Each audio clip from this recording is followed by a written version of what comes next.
This episode contains content that may be triggering for those sensitive to stories surrounding mental health issues.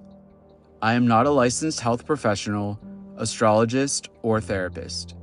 If you or anyone that you know of struggling with mental health or having thoughts of suicide, please reach out for help.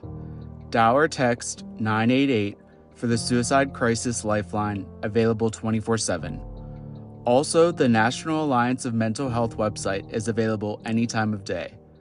This organization is good for resources and reaching out for plans of action. This site is in the United States at nami.org. Thank you. Their Loss, Side A. When will the narrative I tell myself finally change? My mind has reached its limited range.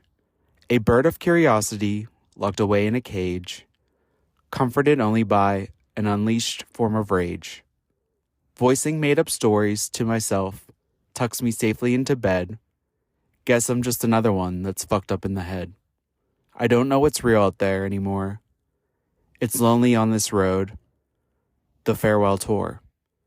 An upright gentleman shifted to his prime, starting to feel like I'm running out of time. I stare at myself while I break through the fears, and underneath my innocence, the man in the mirror appears. More than just a three-dimensional label, I'm fully committed to finding something stable. Going through all of the repressed pain only leaves a sting on all that remains. Give me a chance to finally breathe. Allow my soul the space to fully grieve. Am I man enough to let it all go? This space in my chest needs a bigger room to grow. Blurred between the lines of love and power lies a hero wandering in his lonely hour. One step forward brings me 3 steps back. What is desire if it leads to my own attack? These words left unsaid makes it hard to leave. Here on bended knee, I pray for a reason to believe. Irrational to feel this, but it's all in what I now see. No longer fallen prey to my own shadows with disbelief. Maybe I have been damned to hell here. Through the darkness is where it becomes clear. I travel this path, always holding on to my hope. Burning slowly behind me is all the old ways of balancing the tightrope. It's my own way of finding redemption as an ascendant, it seems, rewriting a different rendition of a fable provoked by subconscious dreams. This time, a new age Cain turns the table, and sadness plays the role of his brother, Abel. Scorpion. Written by me on December 11th, 2021.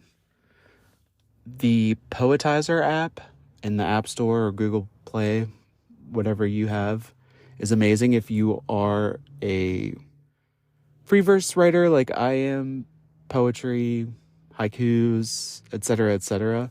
It's social media for writing, and I wrote that the end of 2021. Most of 2021 was a creative outlet of writing, which I've always excelled in, says my mom, saving all my elementary school and high school papers and what have you. But as I was finishing recording this episode, I was actually back on that, trying to write something, just to anything. I have about 42 free verse poems that I am putting together and independently publishing through Poetizer. They offer that now. And it's going to be my first little book of poems and journals titled Rock, Paper, Scissors. And this particular poem goes with this episode since I'm talking about Scorpio, and the poem being titled Scorpion. There's a lot of metaphor, and it's a lot of feeling that I had. And I still have, even though I'm learning to integrate from going really deeply inward since the end of 2021 or 2020. Still going inward, but I'm able to kind of function now in society. Kind of. I'm working on it. But here and there, I'm going to read some of the poems that I have published on that site. If it pertains to something that I'm talking about. I don't know, it's a platform to express my feelings and my creative talents. And like I said, there's not one particular box that I need to be fit in when it comes to art and creativity.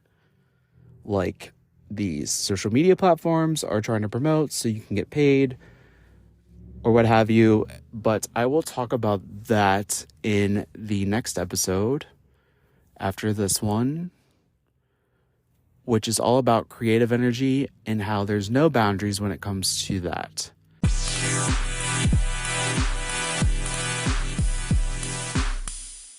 I didn't know how to speak on this, but this is important. This isn't some product half-assed to sell to the masses. This is a telling of someone's experience currently. My experience. The experience of being in a dark headspace, in the thick of night, to bring back into the light. Every day, or every other day, when I am triggered, or in this mental hole mindset, feeling so low, I say I don't want to go on anymore. I don't want to be here anymore. I'm tired. I'm over this shit. This is episode 16. I had my heart set on releasing this episode back in December, like I said on last week's episode. Particularly, this episode has been expanding, though, since the creation.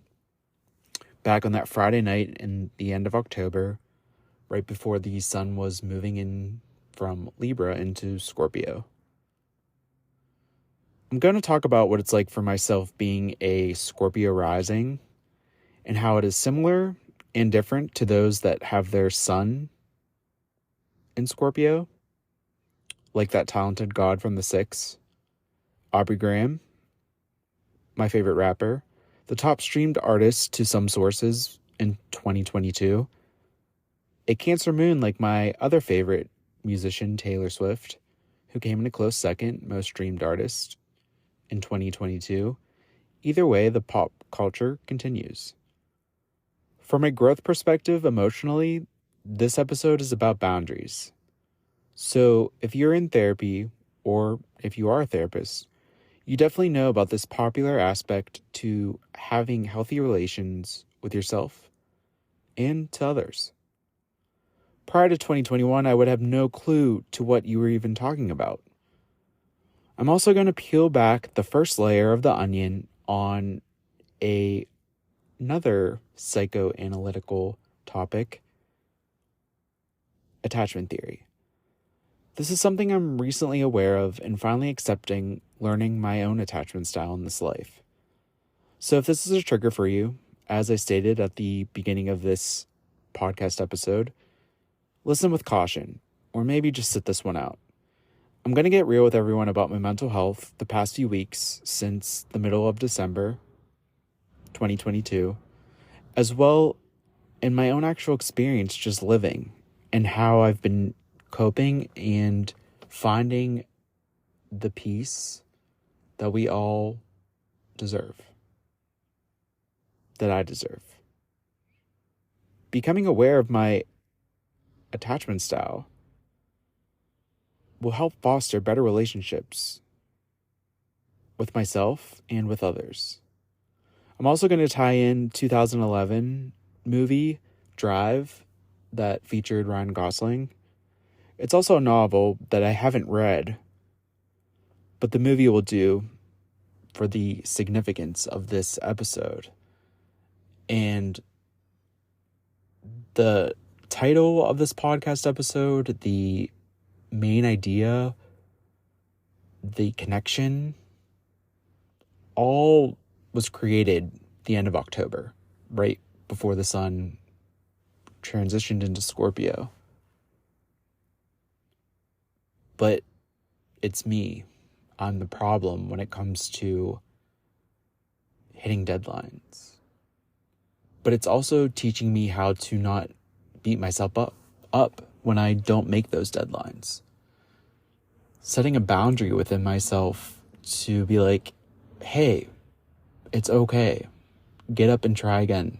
And it's something that our minds don't like to fucking hear, ever. Until you find your own way to lead your mind in the great unknown. In the show notes, I have the episode organized like a record. Side A and Side B. Side A deals with the astrology of Scorpio pertaining to my rising sign, Scorpio, the sun in Scorpio, and the moon in Scorpio, and how they compare and contrast. And side B is more of a emotional growth and psychological standpoint of information that I've learned on my own journey, doing the work of becoming a better human and my most authentic self. So if you don't really care for astrology, you can just fast forward to side B, and I have the timestamp in the show notes. But let's first talk about what a rising sign even is. In a natal birth chart, it is the astrological sign that was rising from the eastern horizon at the exact time you were born. This is why I keep stressing for an accurate birth chart and how the houses are set up, because your rising sign rules your first house, and that's the start of your birth chart. It is also part of the big three, which you might have heard of before, alongside your sun sign and moon sign. However, it is not considered a planet or constellation, even though it is a zodiac sign that rules your first house. But some might say your ascendant sign is the persona or mask you show others and how others see you. The outer world of you. It's the first impression and how you relate to others. It's the degree of self-awareness that you have about yourself. It influences how you react to others or how you react in situations where you do not know anyone.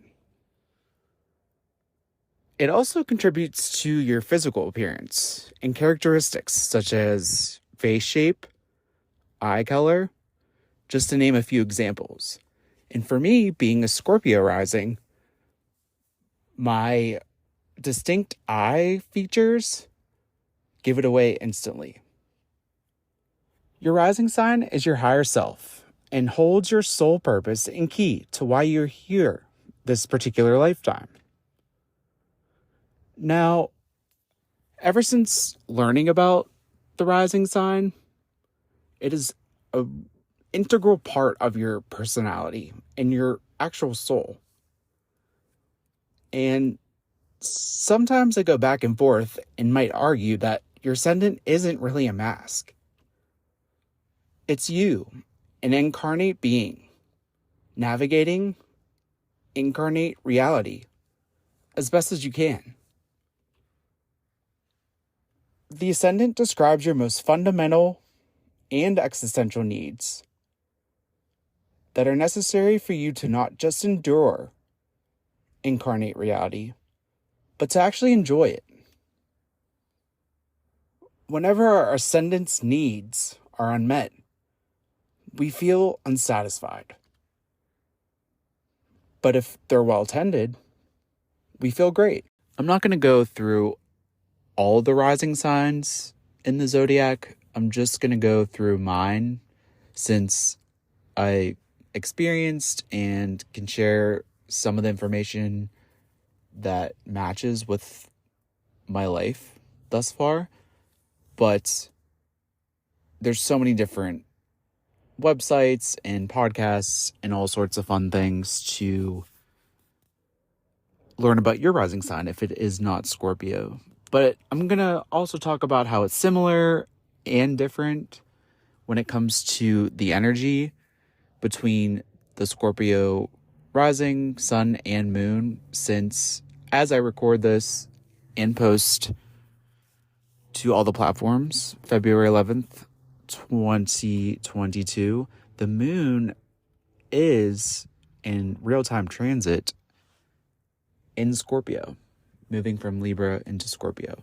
So there's a little bit of similarity and difference between all three. And I know Shorty astrologer, love her. She, on her Twitter account, she posted the one day, the exact date and if birth time in the future that someone will be born with triple Scorpio, and I pray for them, whoever it is. It could be literally me again, my children, my grandchildren, I don't know. It's like years away though, like years.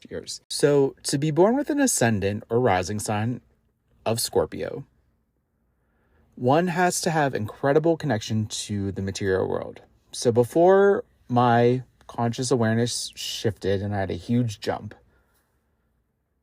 into going inward, I loved the material world. Someone with a Scorpio rising is someone strong, fixed, and determined. But underneath that, very deep in emotion under the surface and sensitive. However hard these individuals might try to resist, this is actually a fact, and I vouch for that. This is a sign of dark makeup, dark hair, large noses, like my nose, fierce attitude, and always sparkling from their eyes. Yes, my eyes are a top compliment from others. The look in their eyes will always show the power within, as if they had to overcome death even before they were born. The biggest challenge Scorpio risings face is to accept the beauty of constant satisfaction, feel the gratitude, and forgive those who brought hurt or pain into their lives. And, that's what I'm working on, especially as I dive deep into the psychological and emotional work that I've been doing later in this episode, of how it went from blame to just having compassion for those that might have helped place some type of hurt onto me. It's either a blessing or a lesson, out there. Blame, though, and possessive and obsessive behavior are just some of the signs that they have trouble realizing what keeps them healthy and alive. A lower vibration and way of scorpionic energy. So it is said that Scorpio is ruled by Pluto, the underworld, and now Mars. And I've said before, I think in previous episodes, if you've listened back into the astrology snippets that I sprinkle in each episode, I believe both planets steer my whole natal chart this life, because Pluto I have in my first house alongside Venus, and I grew up next to Mars, Pennsylvania, which I remember on Who Wants to Be a Millionaire on the PC when there was computer games, I don't know, depending on how old you are, if, like before AIM, there was computer games like Roller Coaster Tycoon. One of the questions was, where is Mars located in the United States? And the answer was Pennsylvania. Is it the only Mars, Pennsylvania? I don't know. But I remember before Cranberry, zip code used to be Mars, PA, I swear, when I was born. So it's very interesting how that's tied to my life, like where I've lived my whole life. So I think both steer my direction and work together in some form or another. But Mars comes back around faster than Pluto, because Pluto is the slowest moving planet in our solar system, especially compared to Mars, which is the planet next to Earth. So that is kind of an introduction to what I think it conveys, but it is also said that the rising sign holds your purpose in this life, and the purpose of a Scorpio rising is to convert darkness into light. Now, yeah, you can understand that from your mind's perspective, but what does that mean? How does that show up in your life? And I can tell you, some of the choices I've made, we have free will, but and the universe kind of moves to your choices, and what you want to manifest and attract into this life. I've been going down some dark roads, that I don't know if it's from a objective perspective, someone else's outside opinion would think is healthy or not healthy, or it's a step into the dark or whatnot. But it's to bring the darkness, basically from my inner parts of my being, to bring to light. So when I do these things, I'm going to talk about some raw material, about my certain flaws, and from a psychological perspective. And flaws is in air quotes, because, as I go on this journey, the list of flaws keeps growing, I guess, if you want to look at it that way from a negative approach. But honestly, it's just stuff I can work on to be a better human. And as I bring that from the dark into light, it sets an example for others, and I have this platform, such as podcasting, to show that it is okay to be open and honest. Even if you are in denial and, get mad at yourself. Like, I'm my own worst enemy. I'm my own worst inner critic in that sense. So, I'm trying to maintain a more healthy ego, and silence that critic, and be more compassionate and understanding for myself as I do the work to be more authentic and a better human. Hypnotic as well as piercing eyes are your trademark. The gaze is direct and conveys passion, intensity. The passion and intensity you feel and bring to all your endeavors and all your activities. Yes, my lashes and my piercing eyes is my trademark, personally.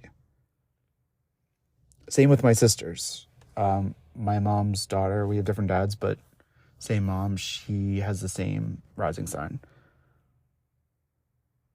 The Scorpio rising soul wants to experience all of life, from top to bottom. The Scorpio rising doesn't shy away from any experience, life situation, emotion, etc. In the highest evolution, the Scorpio ascendant is able to bring deep psychological and philosophical truth right to the surface in their own life and also the lives of everyone around them. And that's what I'm doing. Exactly what I'm doing with just this podcast, getting my voice out there. I thought it was interesting that my favorite designer, well, I have two.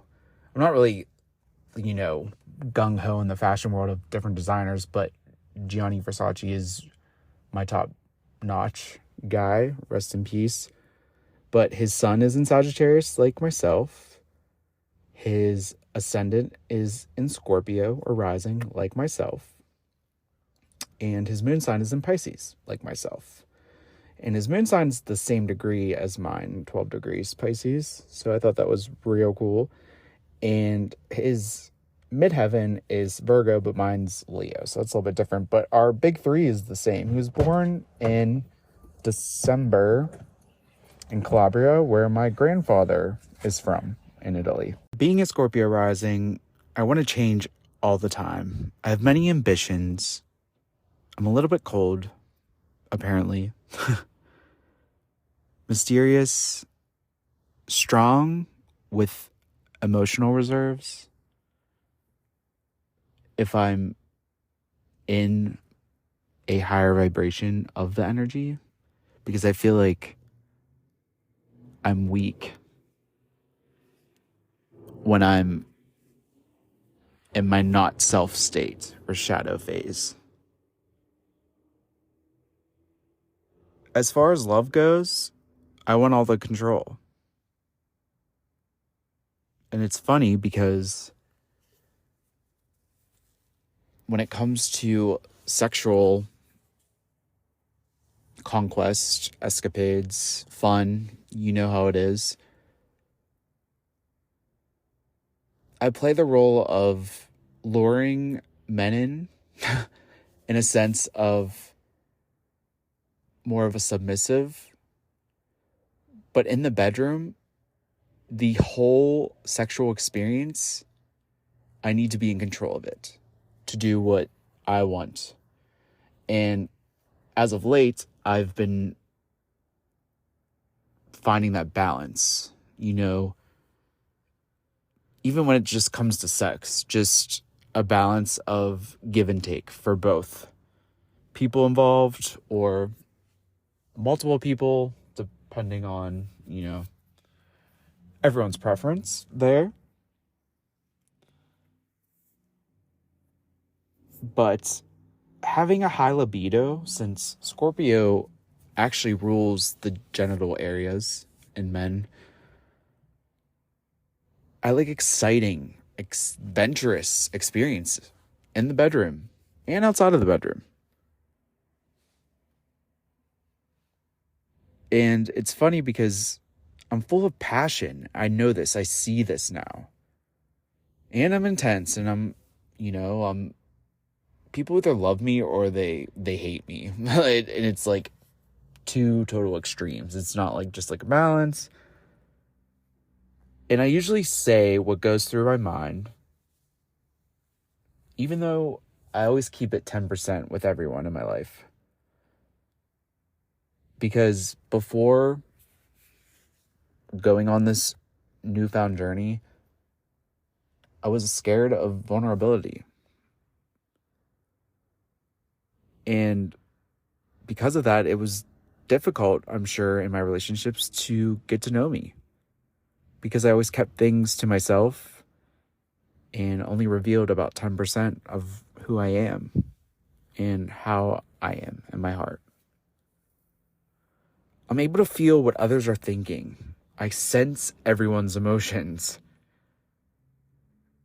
It has been said that I may have psychic abilities as a Scorpio rising, but I feel all of us have gifts. Of all the gifts, we just are at different levels of opening those gifts up. Some of the strengths, I'm daring, sentimental, principled, and part of the life lesson that I have to learn is being kind and vulnerable with people. As much as I strive to do that, now more than ever, I can learn from even the weaknesses that this ascendant sign can convey of disorganization and being resentful. I want to achieve many great things in my life, and I'm determined to do so with this ambition that flows through my veins. And honestly, my whole life, even back playing Little League, I hate losing. we love and we lose every day. Whether it's parts of ourselves or other people in relationships, people come in, they leave, exit stage, left? Wait, enter stage, right? I forget the theater terms, but,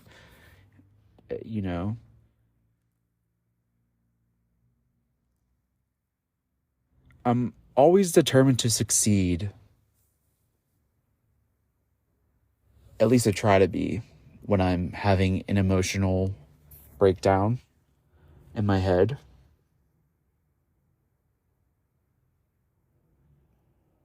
And I need to remember my independence and courage.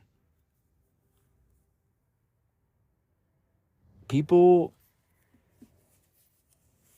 I don't know how people, honestly, I never asked opinions over the years because I've had friends throughout high school, the end of high school till now. And yes, I could be a bitch and sassy. And the funny thing is people hate the truth. So I tell it like it is to people. And it's taking a step back and realizing that we're all trying. Even if she sleeps with your boyfriend, we're all trying here. You know what I mean? So it's that 3D consciousness that I talked about before of just talking about other people, gossip, etc., etc. The gay agenda, built into our systems. I feel like everyone does it. We are human, and showing compassion towards when you fuck up or, say something under your breath or to someone that you actually didn't mean because you were triggered. Grace and compassion is key. But I like to speak what's on my mind. This can generate many conflicts for those that are a little bit more sensitive, even though I'm very sensitive too. I want a comfortable life. So I'm struggling, like I said, to afford the luxuries that I used to have and want more of in the material world. And I inspire myself every day, even when I'm at my lowest. I'll do anything to achieve my goals. It's all about timing, at least for me.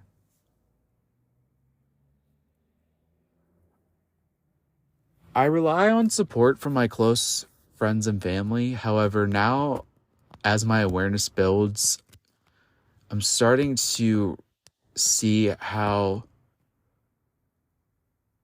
I'm just second best, I guess, in a sense of when it's convenient for someone else to reach out. And, I've always been this type of person, and, it might fall along the lines of people-pleasing energy, but, my whole life, I just never knew why the people that I was coming in contact with were just awful. Like, I remember my kindergarten teacher was even mean.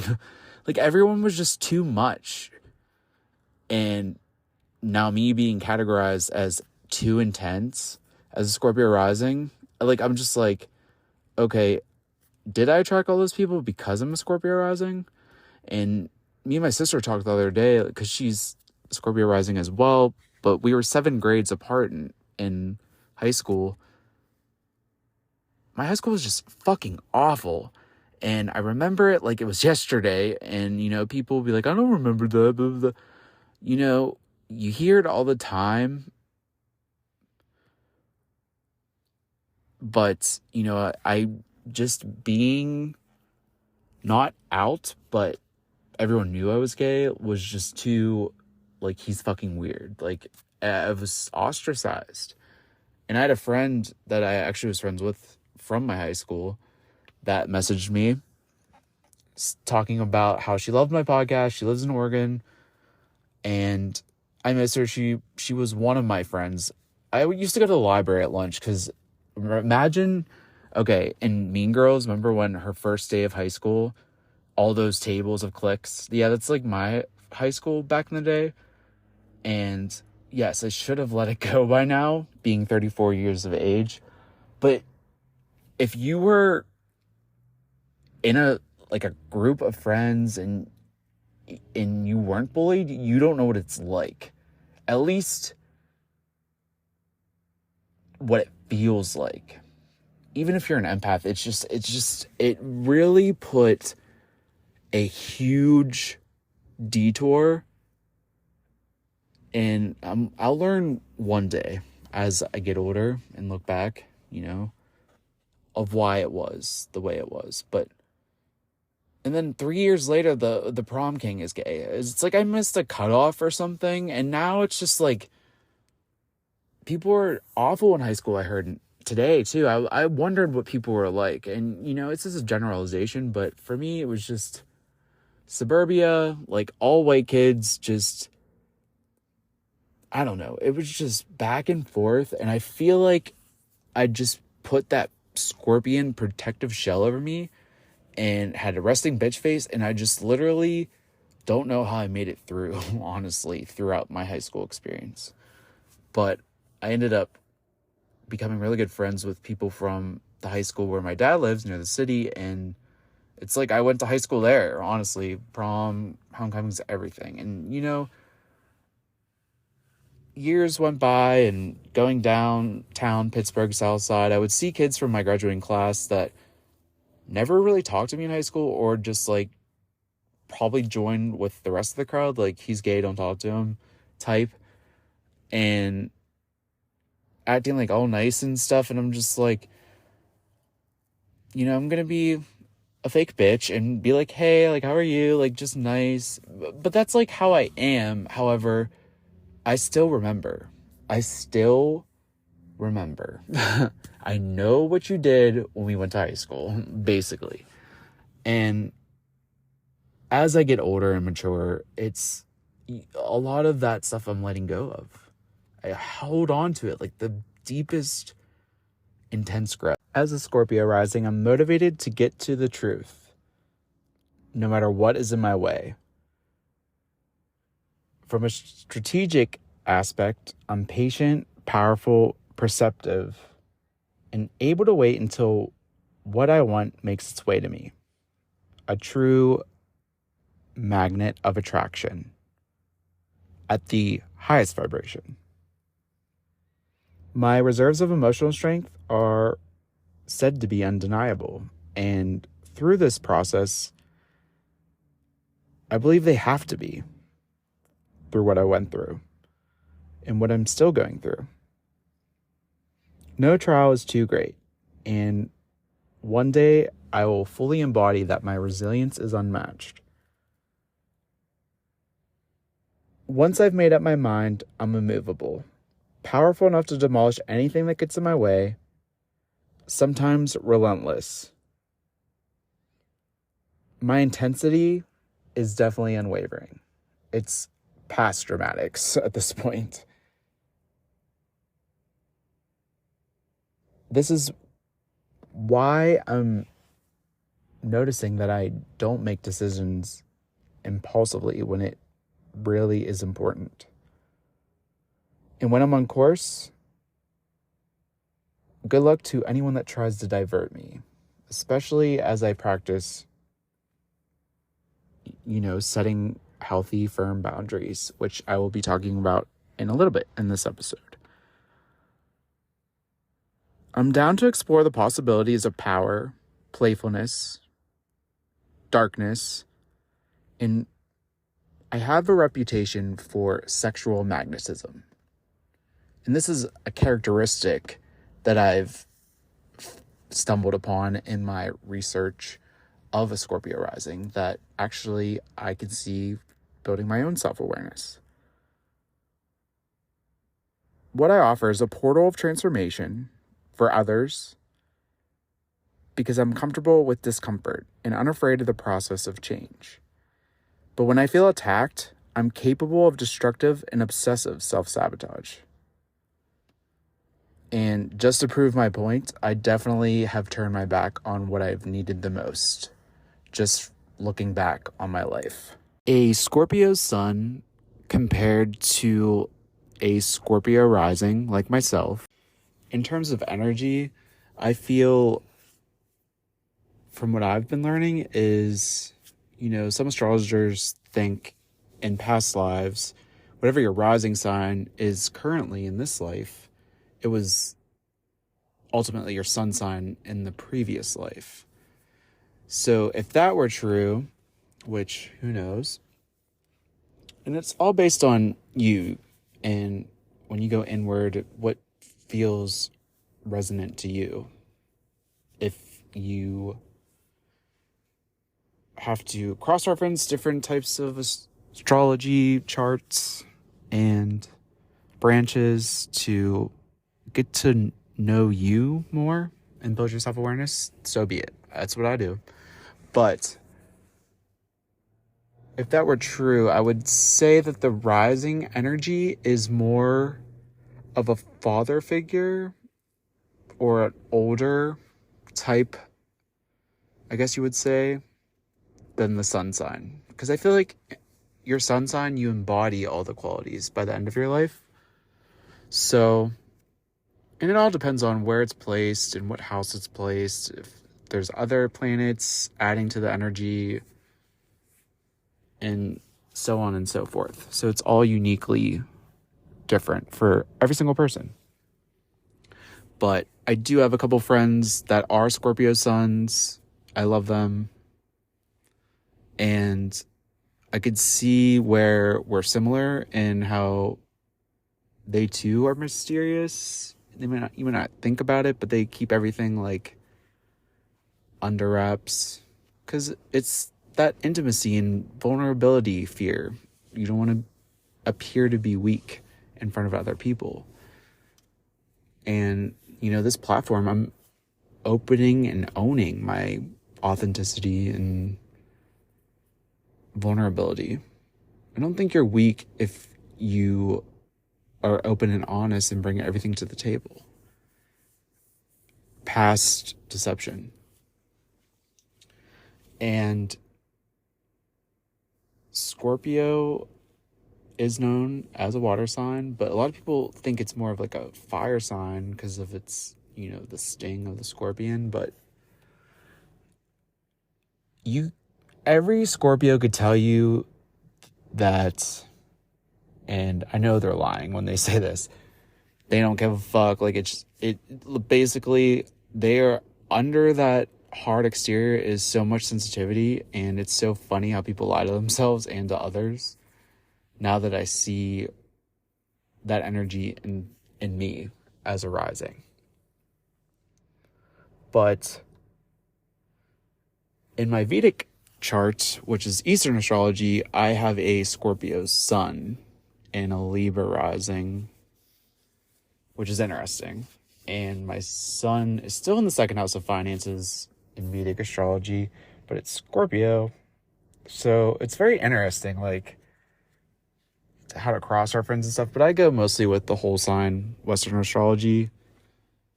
And, Sagittarius was the first zodiac sign I've ever heard of because I learned of mine in high school. So even though I didn't really follow it, the horoscopes, and I've said this before, if you do like read Cosmopolitan or anything online, even the Spotify like apps for each zodiac sign, like the daily horoscope, you need to do the rising sign. That's what it's like lined up with. What I do is I do my sun sign and rising sign and just like kind of like cross-reference, but usually it's lined up with your rising sign, and a lot of people don't know that. And I learned that as of last year, so it's like recently new to me too. But Scorpio suns are equally mysterious, magnetic. The energy is pretty much similar when it comes to the sun. I feel like the moon in Scorpio, though, as I'm recording this and putting this episode together, the moon is currently in Scorpio. February 11th, 2022. And having a Scorpio ascendant, it affects me deeply. Considering I'm more in tune with the moon, you can say I embody more feminine energy coming into this life, but knowing that I have masculine energy as well, and this life I'm trying to find the balance, as everyone should. But it's just intense with the Scorpio moon. Tonight, it's not so bad as of right now, but who knows?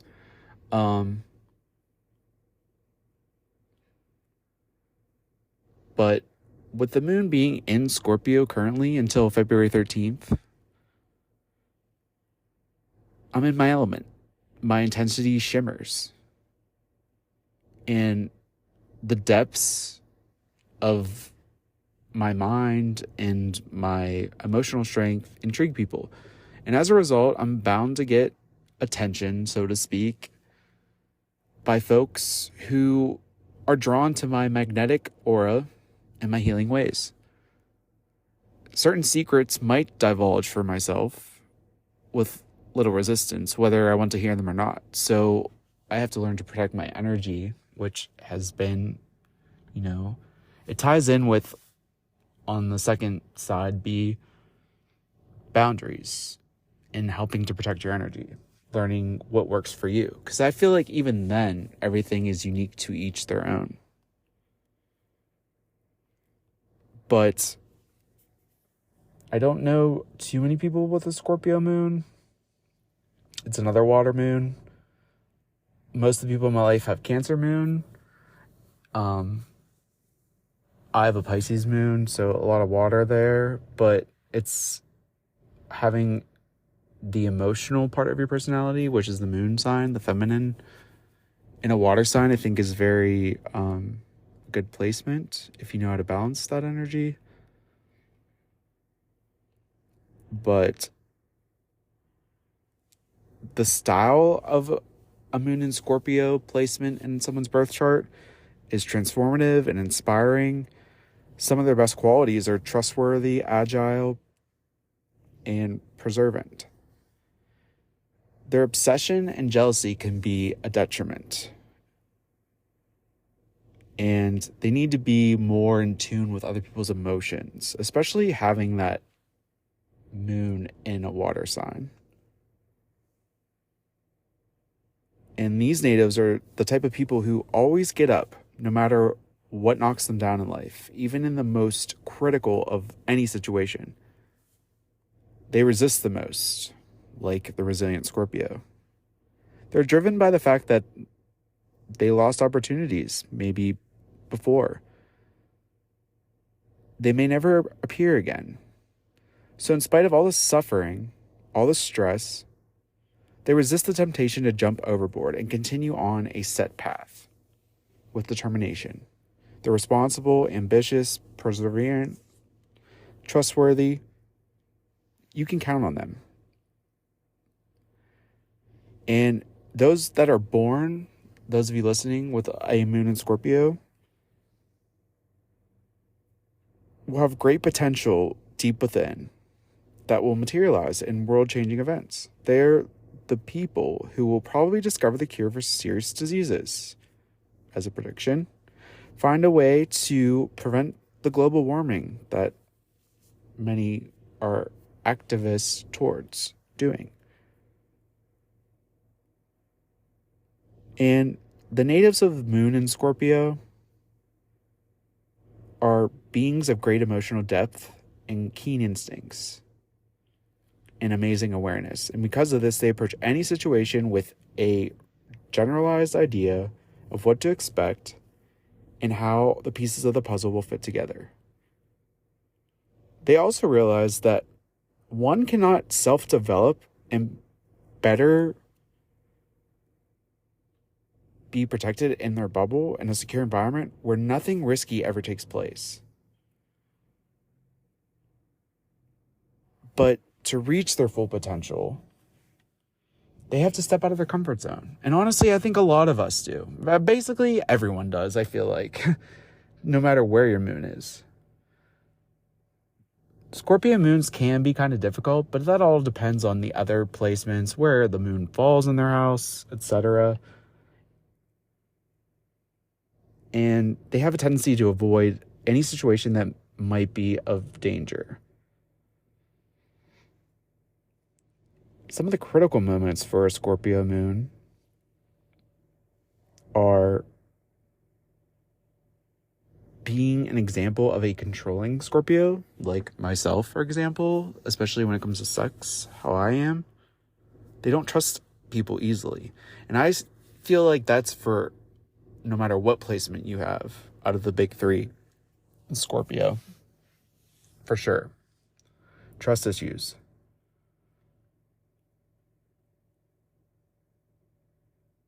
But intuition rests as the foundation for the Scorpio moon's ability to deal with the many problems. So again, I feel like the purpose of the Scorpion soul is to transmute darkness into light in your inner world and bring it out. And you shine as a light for others, a beacon of hope, if you will. Like the meaning of my first name. So see the connection, how that's a synchronicity, and the meaning of Brandon from a Welsh perspective and even Irish perspective, because my last name's a Welsh surname, means a beacon, broom on a hill, or beacon of light on a hill, basically. And Prince too, Little Prince, and I think Irish. I don't know. There's a couple meanings. Or Brawn, the little raven or crow. But see how all these like things that are magical connect though? Even into science-y terminology and topics. So no matter what placement of Scorpion energy you have, it's all the same when it comes to being very protective of your inner world and fear of vulnerability and trusting other people. That's definitely all intense, no matter which placement you have. But going back to the sun in Scorpio, I feel like I tried figuring out a difference between the two. And honestly, I'm not a Scorpio's sun, technically. But like I said, I feel like the energy is similar between the rising and the sun. However, I feel like it's a little bit even more in depth, especially if you have a moon in Scorpio. But with the rising too, it's like your soul is a Scorpion soul in this life. So you kind of already, somehow your soul downloaded the information from a previous life or wherever in the universe. But Scorpio suns are alluring and mysterious. We all are. I don't know why. That's just how it is. But the creativity that they have will be expressed through their emotions. So, I have friends that are Scorpio suns that feel like they're not have emotions. And honestly, it's probably because they're still in their 20s and they're about to come to their amazing Saturn return that's going to kind of shift them in the perspective that I was shifted in. A lot of you that are listening probably are too. So, it's like a big smack in the face.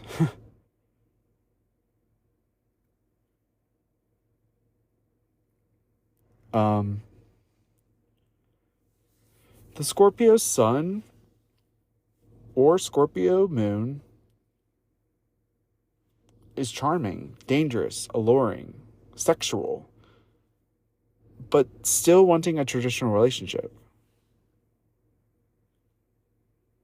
Complex doesn't even begin to describe any Scorpio placement. I'm an enigma to myself, a paradox. I literally feel like I'm two souls in one body, and then sometimes I feel like, I don't know, I've died 3 years ago, and during COVID, we all died, and this is just like personal hell, and I have so many random thoughts going through my head that come way more fast than our brains can process. I don't understand how my head hasn't exploded. But, I'm learning the enigma of my mind and my soul and how everything can just connect.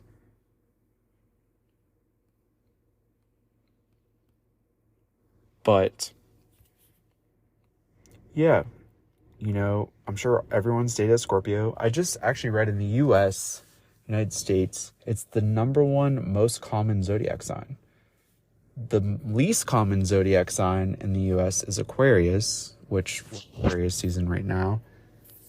My sun sign's a Sagittarius, and that's the 10th. So it's like second to last, least common. So basically the top 3 least common birthday zodiacs are Aries, Sagittarius, and Aquarius being the least. But it's funny that it's probably like a hundredth or thousand. I can't even remember decimal placements for most of them, but I don't know. That's very interesting.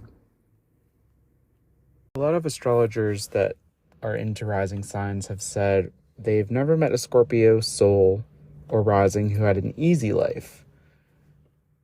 And it'll push you to your breaking point, I guess. Now, I feel like everyone's life is emotionally abusive, and we all have our moments where we're stretched too thin and go through trials and tribulations all on our own time. But it is intense, I guess, from my vantage point. But not only am I here to learn how to transform darkness into light through my own personal journey of transformation and healing, I'm learning about energy and how to flow energy in ways that are beneficial to anyone concerned. It often feels like life is one big struggle,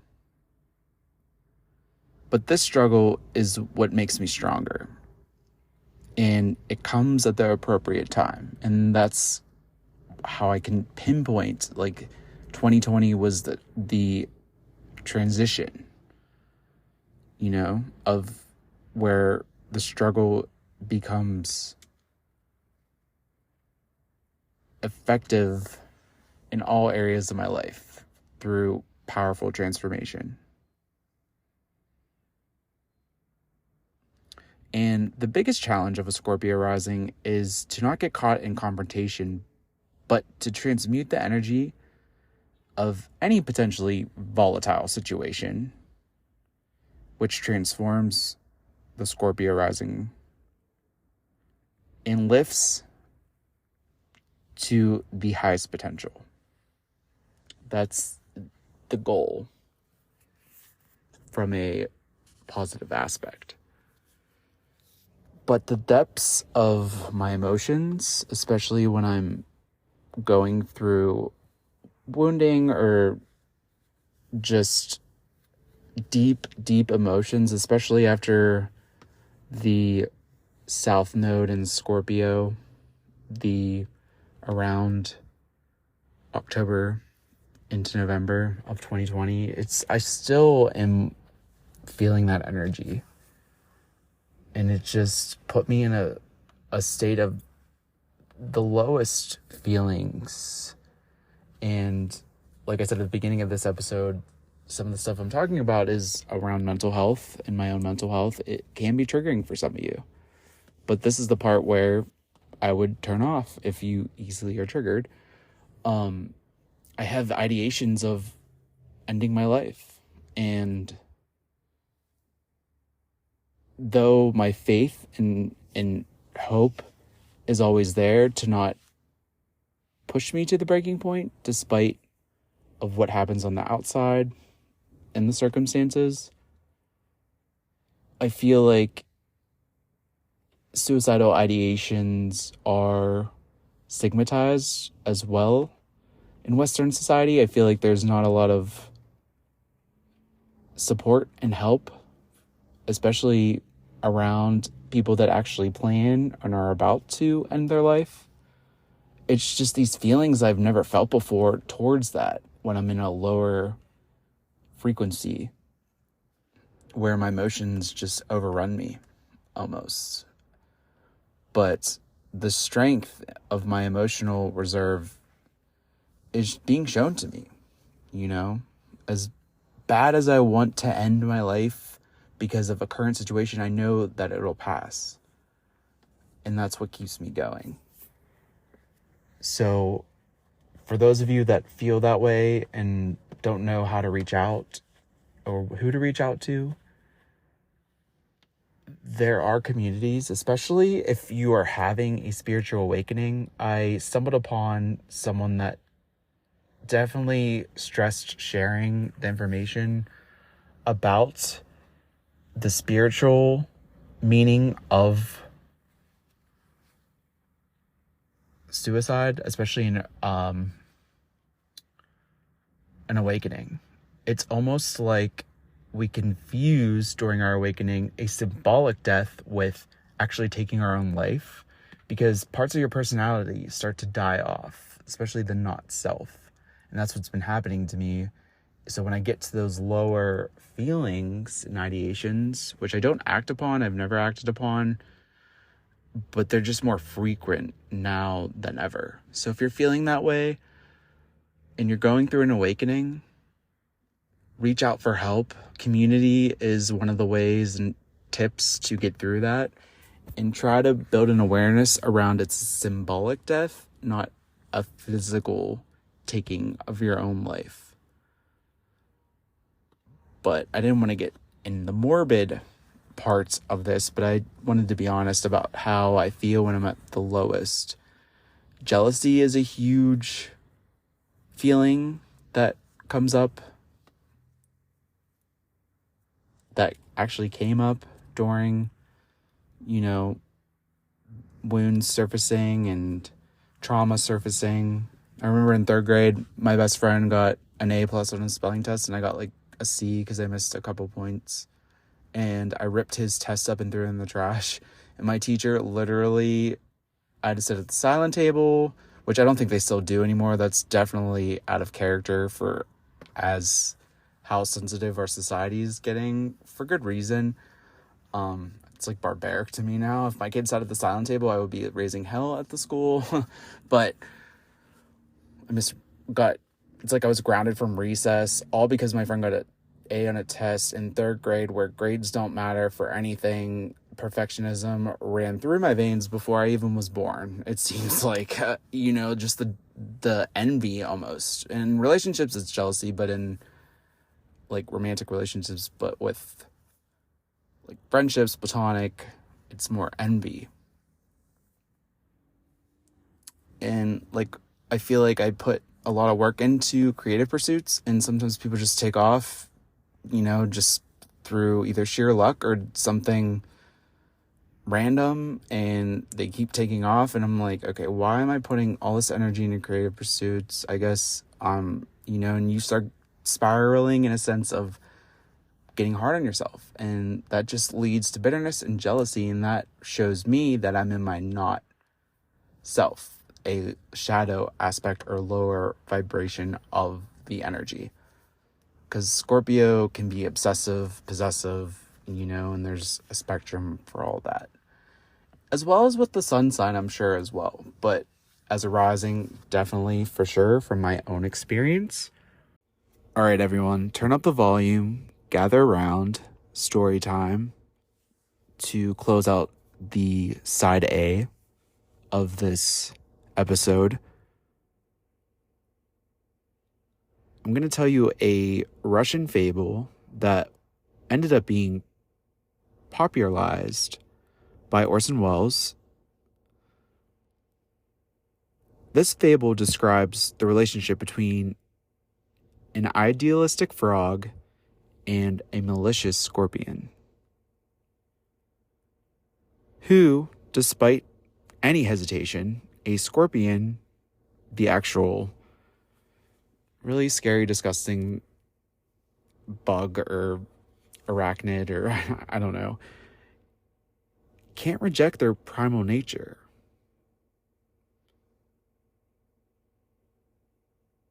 In the fable, a scorpion asks a frog to carry him over a river. But the frog is afraid of being stung by the scorpion. But the scorpion argues that if it did so sting, both of them would sink, and the scorpion too will drown. The frog then agrees, but midway across the river, the scorpion does indeed sting the frog, dooming them both their demise. The moral of this fable could be said, like the scorpion, us as human beings possess many desires and compulsions that we cannot repress, even when it's in our best interest. So, the movie Drive from 2011, starring Ryan Gosling, it's very good. It's, if you like, I don't know, just deep thinking, like wild movies. But he wears a scorpion jacket. That's iconic. And I ordered it, but it came after Halloween, so I'm wearing it next year. It's like one of my Halloween costumes because I love it. But it's actually part of the clip art. And all this came into fruition, like I said, right when the sun was going from Libra into Scorpio.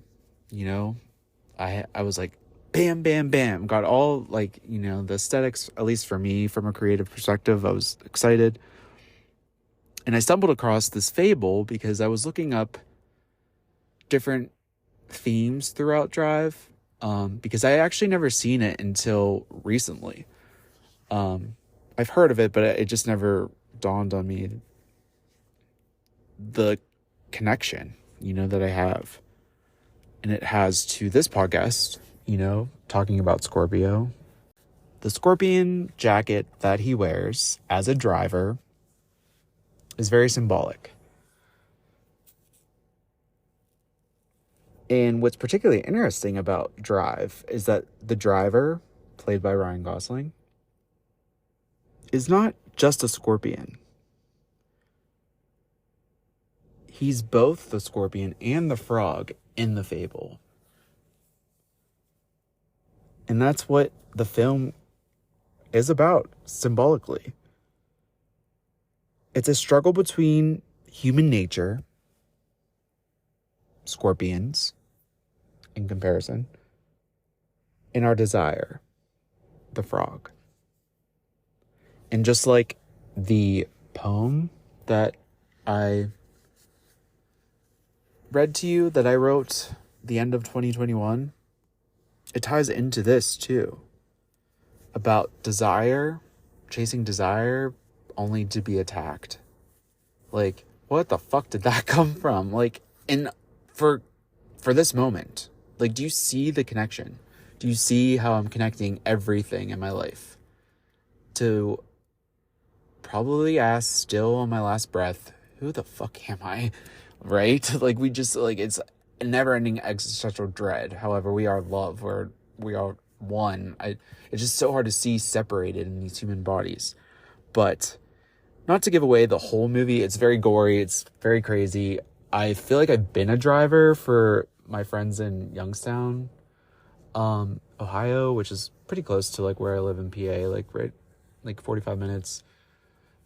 I just been driving around to do their shady shit, but they pay me, and, you know, I look the other way. But, however, it's like I'm the driver, embodying, like, when I'm talking about, like, this movie, and, you know, I was tying it in, and the weird thing is the jacket, though. The jacket, like, I'm wearing it next Halloween. I wanted to wear it this Halloween, but everything was, like, pushed back of my release dates, obviously, for all the podcast episodes, especially with, like, random creative stuff coming through, like, messing up the chronological order of things. However, literally and figuratively, Ryan Gosling's character in Drive, known as the driver, drove around shady people, ultimately putting himself in danger where he had to step in and protect a female that he loved, in a sense. But I'm not going to give like a whole detail by detail of the movie. However, it's really good though. What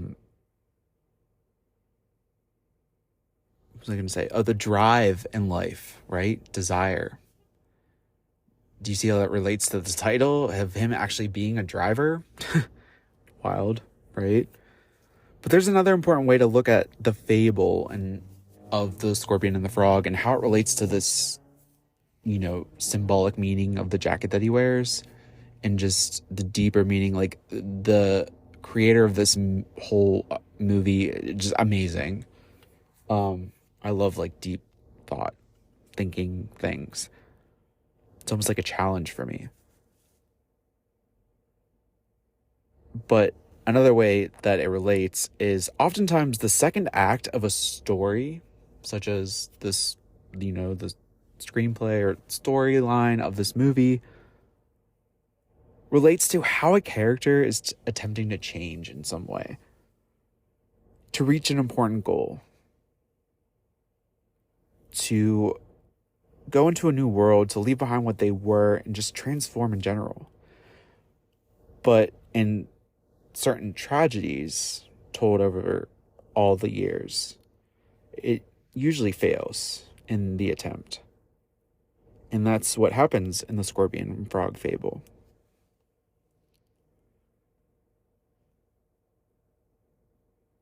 But the most talked about instance of this fable comes with the movie Drive.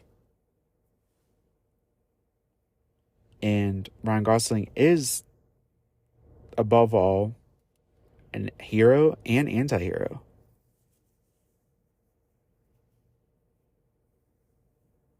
The driver's nature is to sting, but he finds himself in the role of a rescuer.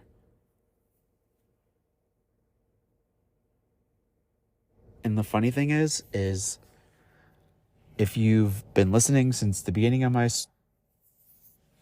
first podcast episode in the April of 2022, since the major conscious awakening or shift that I had the end of 2020 in October during Scorpio season, right? But that's what's happening to me in this life.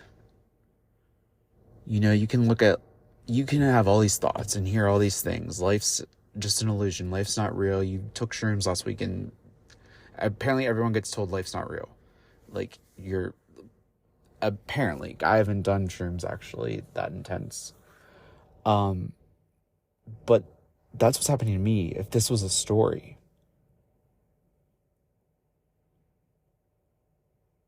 And I'm going through major transformation, and I could show you that in my birth chart, having Pluto, the planet of transformation, in my first house of self, and how I am perceived by others as well as how I feel inside, Even when I take the mask off, you're seeing transformation. If you are still in my life, if you know me personally and are listening to this, but huge change, going to a greater good, a drive for my desires, right?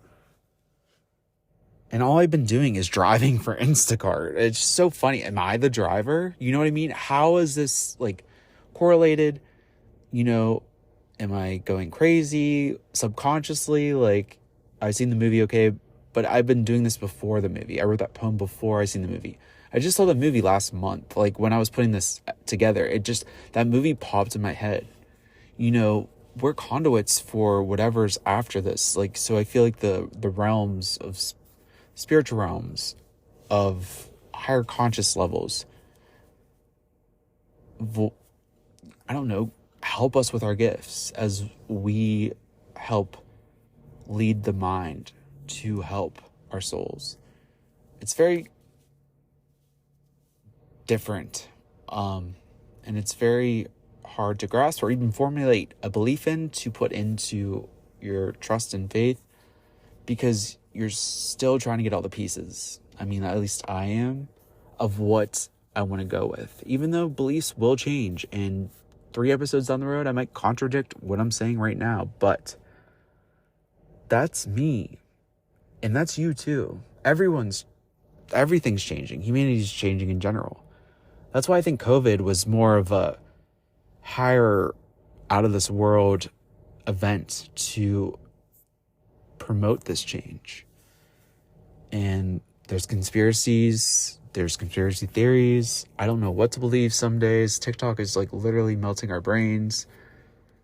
Our heads are going to explode with all this content and information, but it's like we need to take a break from the cell phones and social media apps. Even though we're going into an innovative age where technology will be even way more crazier than ever imagined in this Aquarius age. But like my life right now is really relatable to that movie symbolically. And me being a Scorpio rising, a Scorpion soul, him wearing that jacket, like what the fuck? Like really? You know, some days you're gonna feel like the main character, but I feel like the main character with that one. Like I'm like, what? But it's okay, as long as you're coming from a place of heart and not just ego, like it's me. Sometimes you need to feel connected, right? And feel like the main character because it's new to you. You've been separated from source, the veil. You've been, I don't know, Men in Black zapped before you came down here and forgot everything. I don't know what it is. I don't know what it is, but it's getting deeper and deeper as I go down the path, you know, and it's not linear, you know. Simultaneously, I'm loving myself and hating myself, so I don't know when I'll be at a balance, but the goal is eventually just self-love, for me at least. But that's enough Scorpion talk. We're in Aquarius now, right? But thanks for bearing with me. If you listen to side A, if you love astrology and kind of where I'm going with it, even though I'm going to kind of detach from astrology and go look at different pseudosciences and just other stuff that I'm learning. And I can present, maybe you might like, if you don't really care for astrology that much, or there's so much stuff out there that, I don't know, there's Eastern thought, there's Western thought, there's so much that you can use as tools to help you along your journey. Their Loss, Side B.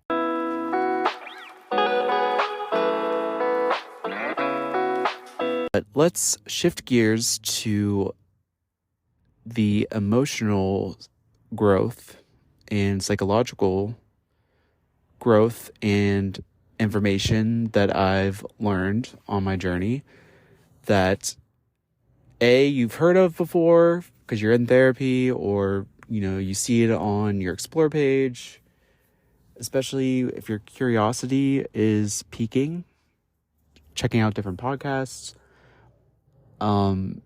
Boundaries. If you're like me, you came into this world and grew up throughout your childhood and young adult years boundless, never knowing what having clear boundaries for yourself really even meant. And for some of you, like myself, the word boundary in this particular context that I'm going to be talking about a little bit is foreign. But it's one of the first things brought to my awareness when I began to go inward the end of 2020. And from understanding at least the first layer, I then began to put into practice. Boundaries are for you.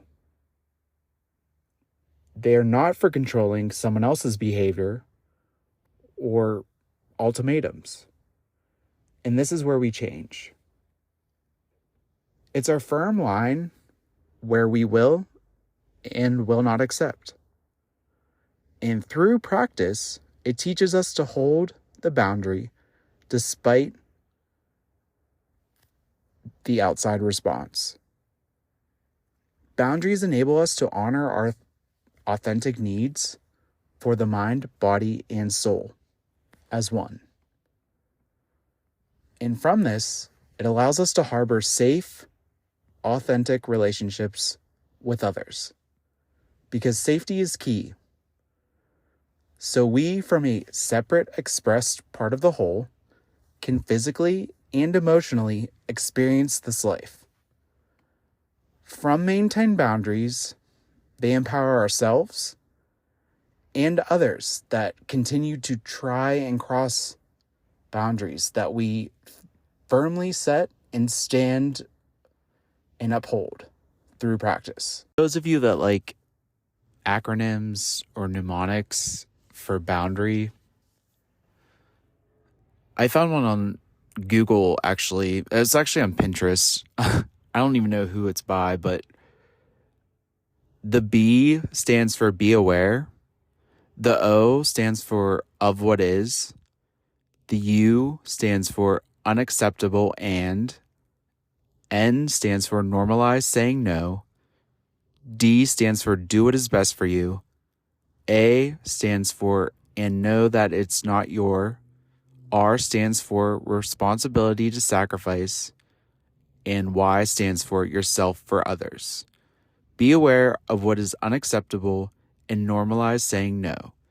Do what is best for you and know that it's not your responsibility to sacrifice yourself for others. Some of the important boundaries that we need to set for ourselves are emotional, mental, energetic, material, and physical boundaries. In emotional boundaries, it could be such things as setting a boundary around inappropriate topics, whether it's out with someone that loves to emotionally dump their life onto you, and dismissing emotions that you just don't want to discuss with someone else. From a material perspective, it could be setting boundaries around certain possessions that you own, when they can be used by others, or how others can treat those possessions. Last week, two guys I was hanging out with that I became friends with wanted to borrow my car as I was sleeping. I said, we just met. No. And I know what you're going to do if I do give you the keys. I know they're licensed drivers, but no. That's just, I sometimes let people drive my car, but I have to be in it. And that's just a boundary that I've set. And that's something that I always maintained without even realizing it. Realizing that was even a boundary. From a time and energetic standpoint, boundaries that can be set are around when to contact. You could have set hours, and it's nice that the iPhone actually has, I don't know about other Samsung or whatever, but you can, set that boundary yourself. Like, turn your phone off into silence mode if you're working on some creative projects, or after a certain time of day until morning. I know a lot of my friends have the silence mode on, which is a cool, nifty tool that I actually am starting to use as well. I know my friend Nicole, who does eyelashes. She has her own little salon. She did a whole Instagram story video, and it was just so funny because she said, this year we will be on time.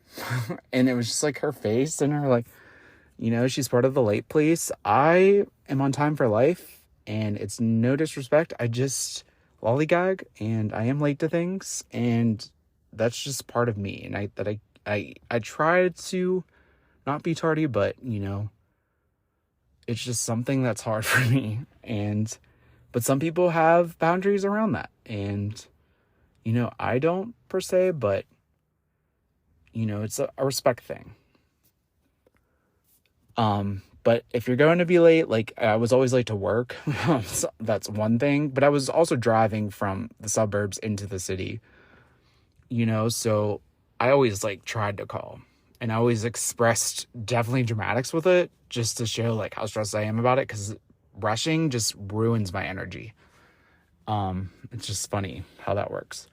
But mental boundaries could be boundaries around freedom to have your own thoughts, values, and beliefs and opinions, and they should be respected and listened to, as well as you doing that for someone else.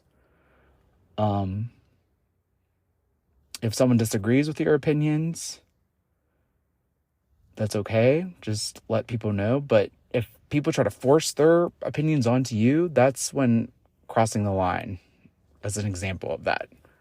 So it's like, you have to bring that to someone's awareness and bring your boundary up again, despite the negative pushback on the opposite end. An example of a physical boundary would be along the lines of touch, PDA, like proximity, like I need my personal space, like don't touch me, like that type of thing. Or just anything around a sexuality or appearance. Like a lot of harassment is definitely done especially in the serving workplace, like without even realizing it. Between customers and guests, with the actual server or bartender, and just the staff in general.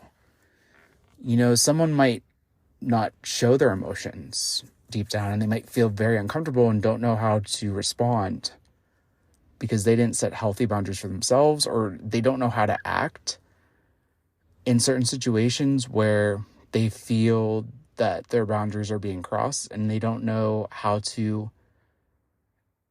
state their voice. They might feel weird about it, and you might not know that even if you're joking. Especially with you, that's why it takes practice to put boundaries into action, because they're for you, what you are okay with and what you're not okay with. And it takes time to decondition from the state of not having boundaries to actually having them and putting them into action and raising your voice and showing you're not standing down if someone crosses those boundaries. I'm still learning. like I said, with the car thing, that's my example, but also leaving the end of July of 2022. Like I said, I thought I was running away, but I had to set a boundary with my mom from an emotional standpoint. Like, I am not doing what you want me to do anymore. Like, I understand that you care deeply under all that screaming and like, I saw like a list of 40 things a 90-year-old said to so-and-so, started bawling. What number 35 was, let your kids fail. It is imperative, as much as you don't want it to happen. And I tried to tell her I'm not perfect, as much as perfectionism seems to run in her head for her children. I fucked up. But it's okay. That's how I'm going to succeed, from learning from my mistakes. But she still can't seem to grasp that. But I know it's a place of worry and care as a mom I couldn't even imagine. But it really affects me subconsciously. And she has had a mom, my grandma, who was amazing, but the same type of anxiety was placed under her and my aunts and uncles. But it's like, when I state those things, they hate to admit their flaws, even though I'm comfortable being authentic about it and admitting them. Now, not from a place of blame, but this is where I'm at. So I just had to leave. I had to decompress and go to DC and Virginia and try to get away from being at home all the time. And ever since I've been back, since the holidays, those boundaries sometimes get crossed. So I just leave for a day or two, on the road, as I plan to be out on the road in the US around March when the winter weather kind of subsides. Have you ever loaned money to people when you don't have any money to give? Or are the yes man and already is miserable before you even start what you said yes to because you know for a fact you didn't want to do that thing? Give everyone a million chances to people that continue to hurt you. Are you resentful because you are just always overwhelmed? Do you complain about it to someone else? About how others treat you even though you continue to do these things? You have unhealthy boundaries, like me, my whole life. Some of those I can remember plain as day, honestly. I feel like my energy does get drained. However, I am learning ways to not absorb all the energy around me, because that's something that I do without knowing. And if you're always in areas of lower concentration of energy, if you look at it that way, who knows what type of energetic vibes I'm picking up, you know what I mean? So I can't decipher between my own energy and other people's. But check in with yourself. Are there areas of your life that you are in denial and know you have to set a boundary, especially with family members? Do they continue to trigger you and hinder continuing on your emotional growth process, trying to derail you, blatantly sabotaging you? Do they just drain you all the time, but you continue to let them emotionally dump on you? Their problems, all about them. You know, learning the difference between people pleasing and trying to love all, it's a hard mixture of two different avenues. I can't even describe it, but I'm like that. I feel like I put everyone else's needs before mine.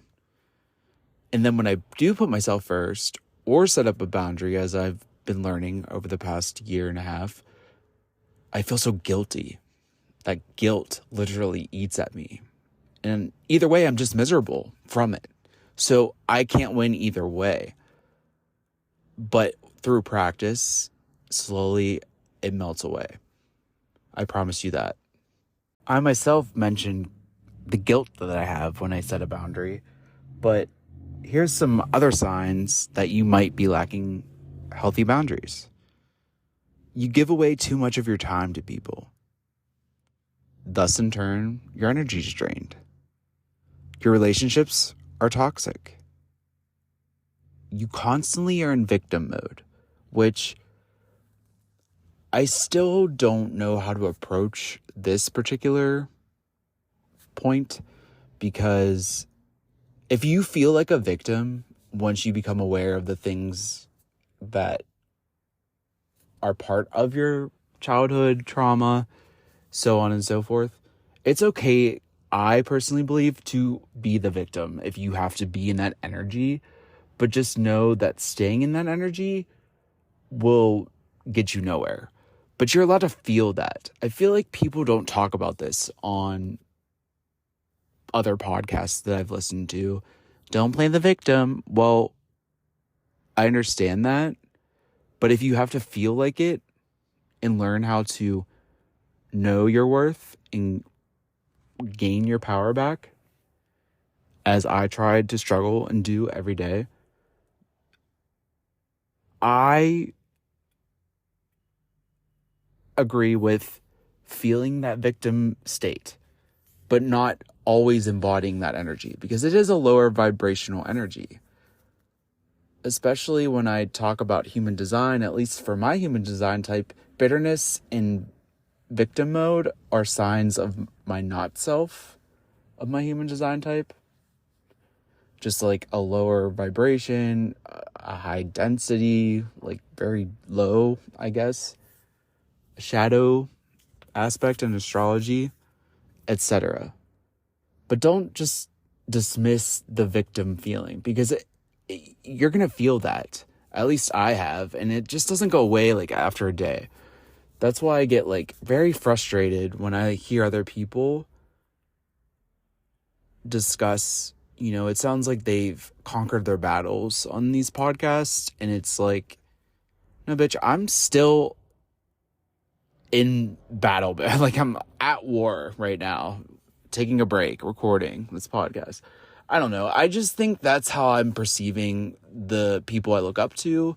And don't get me wrong, everyone that have listened to, their stories I truly respect and, discern through what I felt was valid in my own journey, as you should with my podcast or anyone else you listen to. But I just needed to hit a side note with that. But if you have a lot of fear about what others think of you, like I have had, just based on what my high school and growing up feeling ostracized, you may need to take a look and bring awareness to the type of people that you actually attract in your relationships. Are they dominating you, and not in like a fun way, like in the bedroom? Are they trying to control everything about you? Every fucking manager I have had at a restaurant, sorry, I'm getting like a little sass here. The reason why you never have consistent employees is because you love to micromanage everyone. I don't know what it is about general managers, and I don't want to bring gender into this because it'll just start a whole other fiasco, but every manager I had tried to micromanage me, and I literally lost it on them passive aggressively, and they knew it. So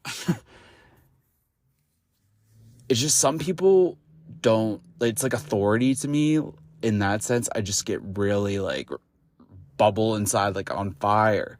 You know what I mean? And it's funny because it's like I never have had boundaries, but sometimes I just have to snap on someone, you know what I mean? And that's reacting. Honestly, it's a volcano. But if you feel like that, especially around your boss, that's, not a good boss. Most of the time it's management that is the reason why these, like, you wonder why you have no employees, no one wants to work for. Well, it's just, we've had enough. We have had enough. But those are just some of the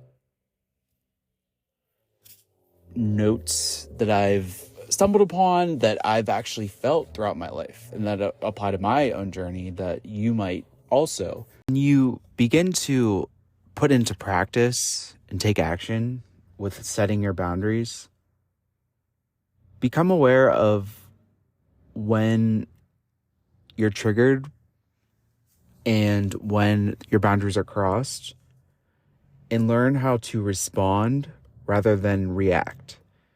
Because when you react to something that someone says or does, you may still have a problem with setting boundaries. Because if someone is able to overstep and cause chaos by saying or doing anything, that person is the one in control. And your boundaries are lost. But if you respond, you're the one that's in control internally, emotionally. You have the options and the choices.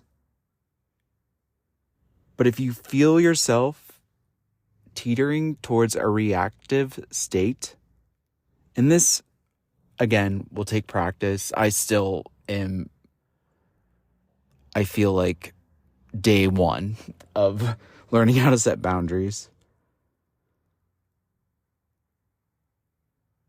But if you feel yourself reacting, take a few breaths, step away, and regain control of yourself. So you can't be forced to do anything, even by family members, especially. You do not want to do or say anything that violates the separateness for healthy emotional and safety with those boundaries. The difference between responding or reacting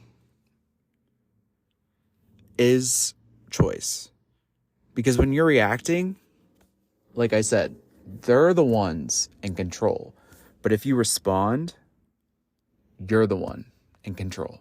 This is the first layer of understanding of this particular topic of boundaries.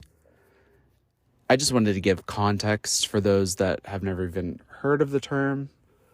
But there are so many different avenues to understand the idea more in depth.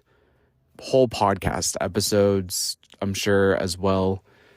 I just want to give some context. I rather show and tell my story from a perspective of my experience, and I don't want to have too much schooling, I guess you would say. However, simultaneously, I am the teacher and the student. Definitely the student, for sure. As my capacity to retain information has sharpened and my drive to learn has increased, despite the emotional abuse that I'm going through, honestly, in facing that.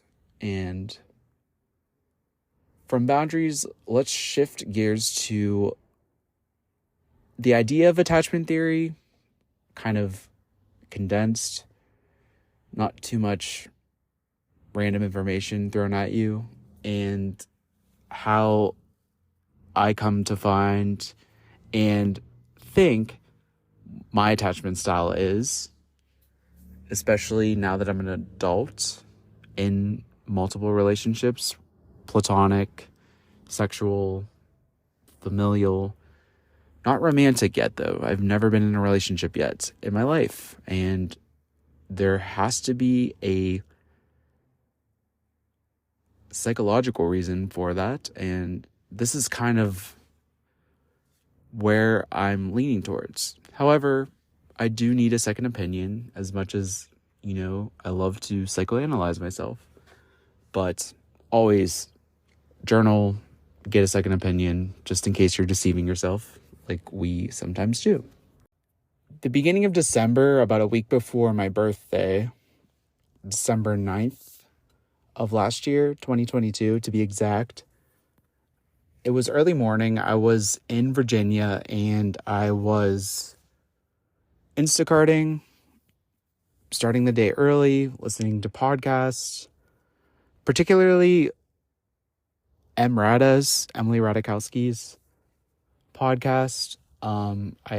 Like I said in the last episode, decided to dive into hear a feminist approach on things because I never really took the time to listen to feminists speak. As much as a feminist I am and support the girls, I just love her as an actress and her style, and I just love her overall personality. And she had a random episode and take on attachment theory and why she liked it. It was like her astrology.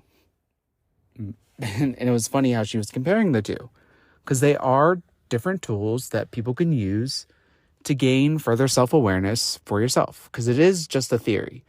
And the attachment project, which if you go into Google and just type it in, is a good test tool to take a test to kind of see where your attachment theory lies. And like I said, it's just a theory. But it's another tool, if you really get honest with yourself, to create space and see where you can work on yourself to better harbor a relationship with yourself and with others. There are 4 attachment styles.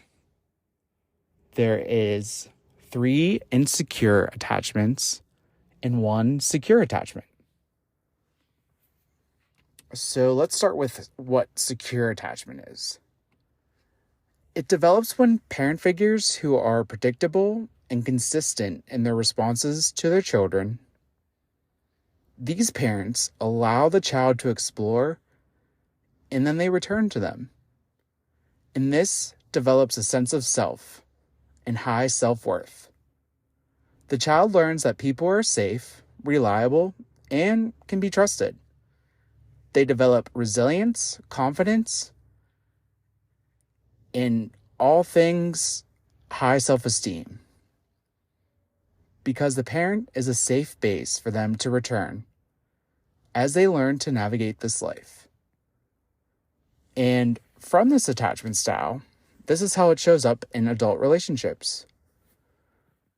The secure attached adult is comfortable giving partner space, able to have healthy communication, series of overall healthy romantic relationships is probably under their belt, and they are able to trust their partner. Trust. And just trust in themselves and the relationship. So that is from a perspective of, because I had a question which I asked myself in my head. I was like, well, how do you know if you're, like, how do you know you have a secure attachment, right? Because it's not a perfect parental unit raising you. It's just a balance of both parents or caregivers to the best of their abilities. We can't be perfect, especially if you're a first-time parent. Having the information and tools at our fingertips in this innovative age, and a space where we can express our flaws, if you will, and how we can best work on ourselves so we can bring our most authentic selves to relationships. This information is great for parents now, new parents.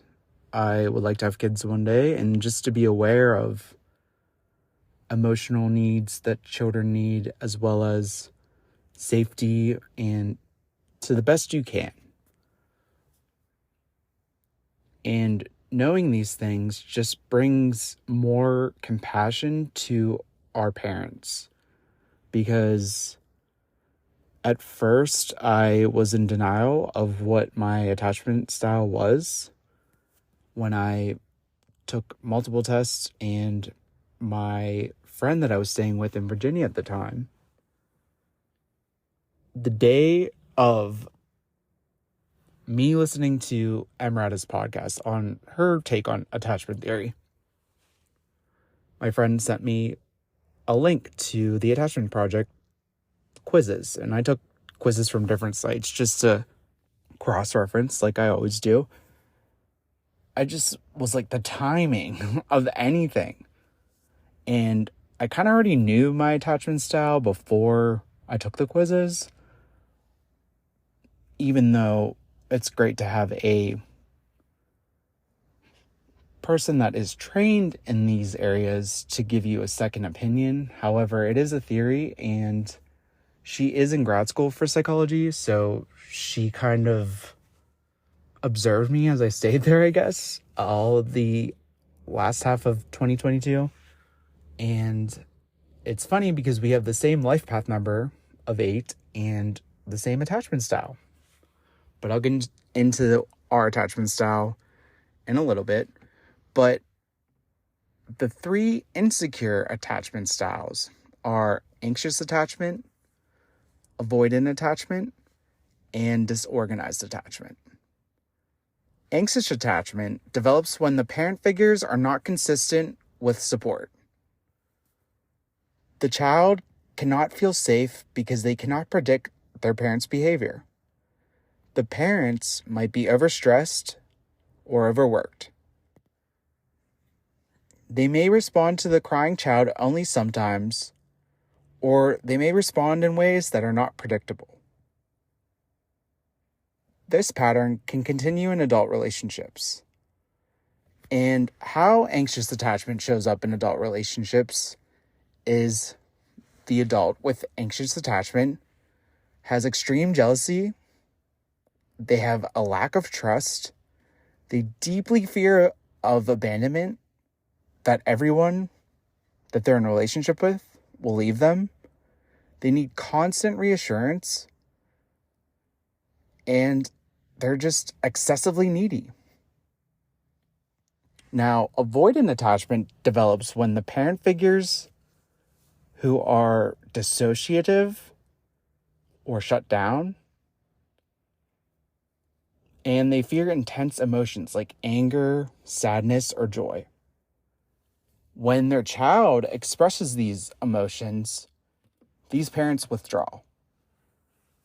And because of this, the child learns that they'll be abandoned or rejected when they feel intense emotions, and with time, stop seeking comfort from their parents. And how this avoidant attachment shows up as an adult is the adult with avoidant attachment style feels that relationships are just pointless. They tend to disconnect when things get too close. They hide or don't communicate how they feel, and they see their partners as just needy. And they're just shut down and completely closed off emotionally. Now, the final attachment style is known as disorganized attachment. It's one of the newer ones, so I've read, and about 20 to 40% of the population have a disorganized attachment style. It's helpful to think disorganized attachment as a blend of the previous 2 insecure attachment styles of anxious and avoidant. And they're created when a parent figure is a source of deep fear. When a child looks to the parent figure for love, they then are abused or mistreated by that parent figure. One moment, the parent may be loving, and another moment, the parent might be intensely explosive. The child learns that the same person that is responsible for caring for them is also abusive. They will still seek the connection that they need from that abusive parent and learn part of love is abuse, pain. The child never knows what side of the parent they're going to get. And how this disorganized attachment shows up in adult relationships is that there is extreme anxiety to the adult that has a disorganized attachment style. And they tend to sabotage in relationships, themselves and their partner. They crave closeness, but also push it away. A push and pull effect.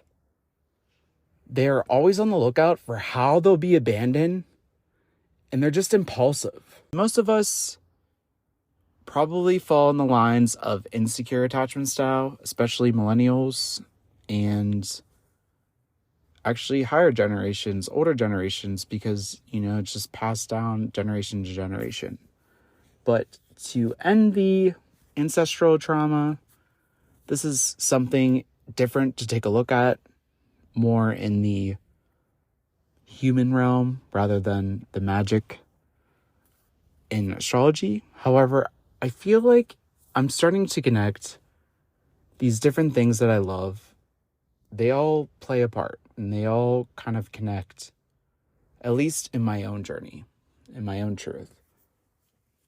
But after a couple tests, and I saved an Instagram post of the actual attachment style back in June of 2022 for some odd reason. At first I was like, I have a little bit of each, which some of you might, right? And it's all on a spectrum, but I definitely have disorganized attachment style, and it honestly kind of struck me. I was in denial, like I said, about it, but it's just sitting with myself and being honest with myself about it. It's something to take to a therapist or psychologist to find ways and practices so they can teach me from a licensed and professional perspective on how to manage this attachment style, so I can bring more authenticity and healthy patterns to a relationship. Because like I said, I've never even been kissed, honestly. To be honest, I've never been in a serious relationship, ever. Now, I've had friends, like platonic relationships, but mostly it's just been hookups. And gay culture is a whole different animal, and I'm not going to get into that this episode really, but I don't know. That weekend literally changed the rest of the year up until it's February now of 2023, and I'm still feeling the aftermath. Because like I said, I was in denial, I was angry, I was just in a not self the past few months. Because I was like, here's another flaw to add to my list, because I have so much perfectionism built in my family dynamic, which I also stumbled upon that from a psychological vantage point, from an actual psychologist, about extreme perfectionism in a family. So, most of attachment theory seems relevant, at least to my particular story, but you gotta just keep your options open and just be honest with yourself. But that weekend, SZA's album came out. We have the same Chiron in Cancer. Her album is just all about her wounding, how she feels rejected, how in past relationships and all sorts of things. And I'm like, this whole album is just hitting every crevice in my mind of stuff I've been going through. I've never been in a relationship, and I'm sure from a Scorpio rising perspective, at a lower, denser frequency or shadow of the Scorpio rising, possessiveness, jealousy, tumultuous relationship, who knows what would have happened if I've actually experienced a first love, I guess, in my 20s, because some relationships that are so intense just can be, you've seen the stories on TV, on the news, of you just don't really know how someone is going to react, especially if you don't heal or start working on building a healthy foundation within before getting into a relationship, because you don't know who you're attracting. So that weekend, I still have needs. I'm a human. Our body needs sex, especially in your 20s and 30s and teenage angst years. It's, it just doesn't stop after puberty. But now it's like, in gay culture, with these apps, it's so easy to find a quick hookup. But now these hookups, even though my body craves sex, my soul and spirit creates some type of force field. Now it's like I'm meeting people for intimate conversations between me and someone I think I'm going to hook up with and just leave. Complete stranger. It creates connection now. I'm building intimacy because I seem to attract, from a spiritual level, people that are on their own journey and people that understand where my mind is with my own journey, people that I can ask questions. And that just blows sex out of the water. It's like if I somehow have a nudge and inkling that someone is into certain things that I'm learning, and that conversation starts before any type of sexual activity happens on these complete random hookup sites that I tend to go on to let out that sexual aggression,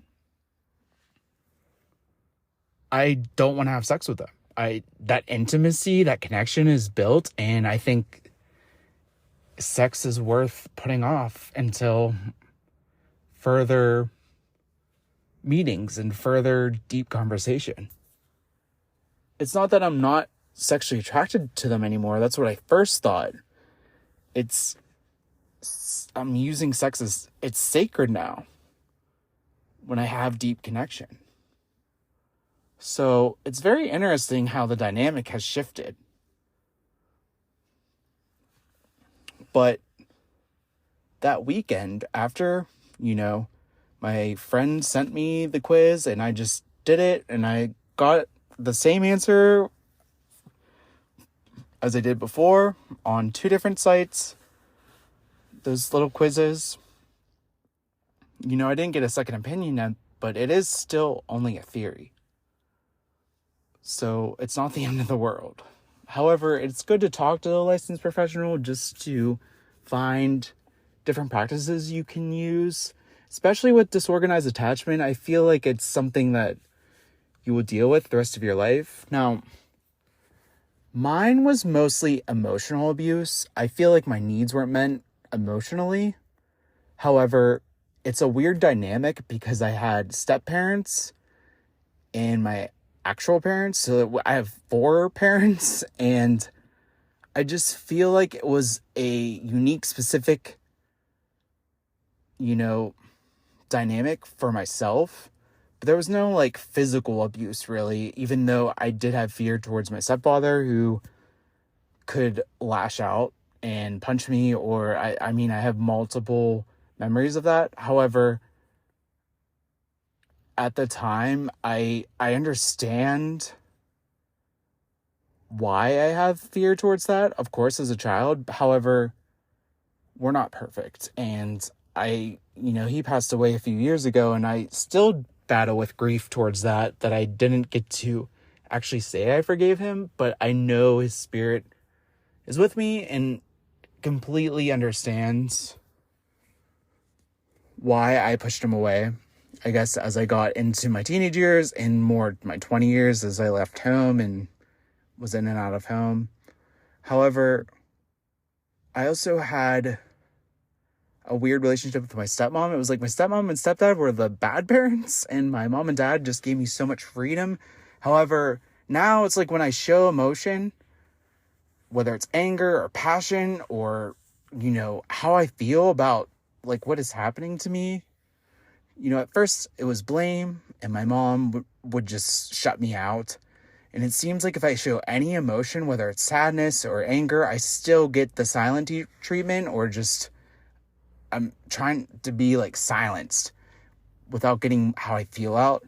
And that pisses me off because I'm in my 30s and I'm still treated like I was since birth.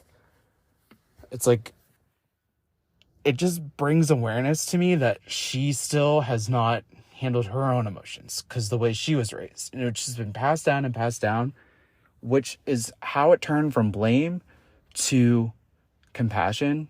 It's no one's fault, but it can end with you. It can end with me because I'm aware of it now. And I don't want to do that to my children, you know? I want them to feel the negative emotions to the human mind, the anger, the sadness, and why they feel these things in a safe and healthy place. So this new theory that's becoming more of a popular and trending topic, you know, just from a podcast that I was listening to out of nowhere, and the same day my friend's sending me the link again she asked me multiple times what my attachment style was, and I was just like, I don't know, I'm, you know, if my mind's not on it and I'm focusing another topic, I really don't pay attention. But that's why it, you know, I was gonna have it in this episode being released the end of 2022, but I feel like I just didn't come to terms with it, and I was still in denial about it, and I wanted to feel that wave of emotion before I speak on it. But that's like my story. And, you know, I just started looking up ways to, you know, it all starts with building self-awareness first and foremost and being honest with yourself. But in the future, I'm sure I'll come back to this topic. And like I said, your attachment style, even if you take the quizzes, might overlap in the different insecure attachments.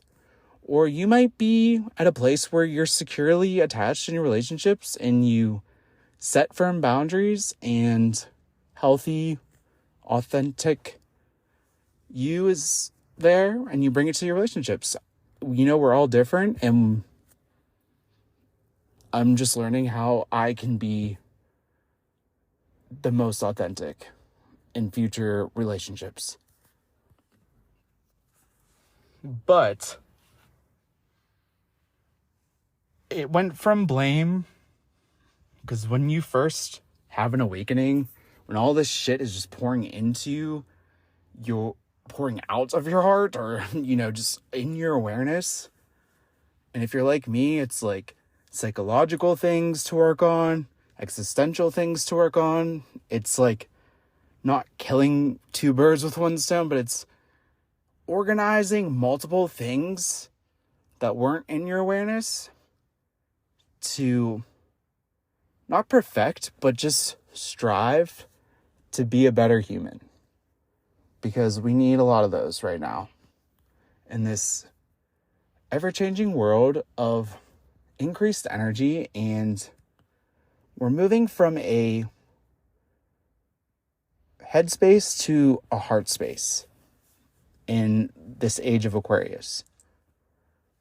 You know, we were in the age of Pisces in around 2012, circa 2012. I don't know the exact change, but it was probably a decade ago when we shifted into the age of Aquarius, of the heart center. Detaching from a materialistic world and moving into an innovative and from the heart center or chakra.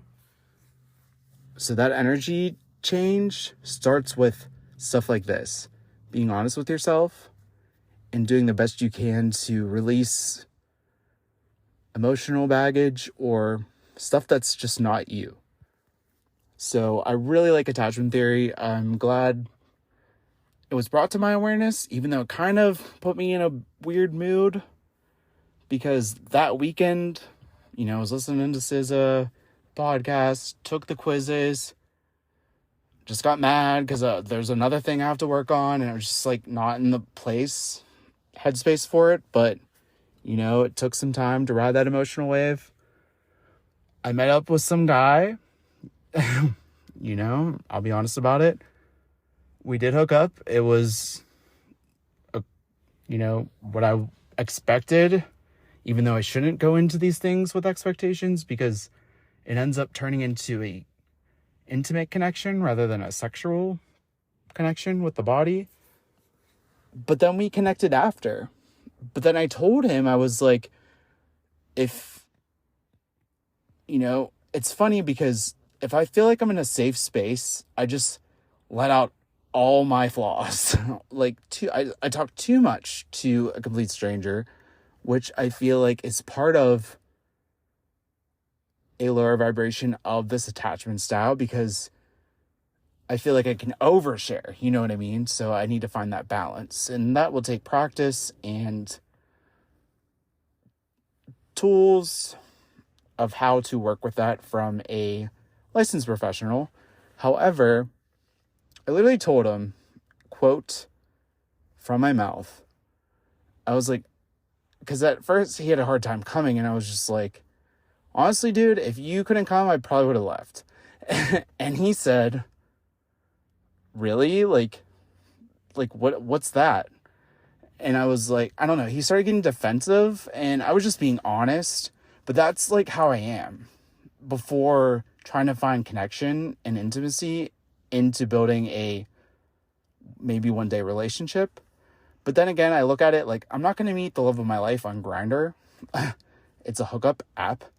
So, the conversation is done if you're going to really be like defensive about it. But it seems to me that the people that I attract are more of the attachment style of, not avoidant, but the anxious one, the needy. Like, I need a boyfriend. Like, and, even though I have as disorganized, more avoidant and anxious, a little bit of both, I feel like the abandonment, we all have abandonment issues just from being separated from source. However, I feel like jealousy would be for me in a relationship. Like, I'm already through your phone if we're dating. Like, I already know everyone you're talking to. No, I'm just kidding. Just learning from my friends, especially their girls, and what they've went through for these douchebag dudes. But also how they treated dudes and had them whipped and, like, sleeping with other people behind their back. Like, just young 20s and teenage separated selves. You live and you learn. But moving into your 30s, I feel like it's time to do the work to be a better human. But I'm definitely shut down or closed off emotionally with people. I have intimacy issues. I honestly look at it like, I thought intimacy was sex. Like, I don't know. That's literally what I thought it was for most of my life. I just never had that intimate. I don't know how parents teach intimacy. I don't know. I don't know. I honestly don't know.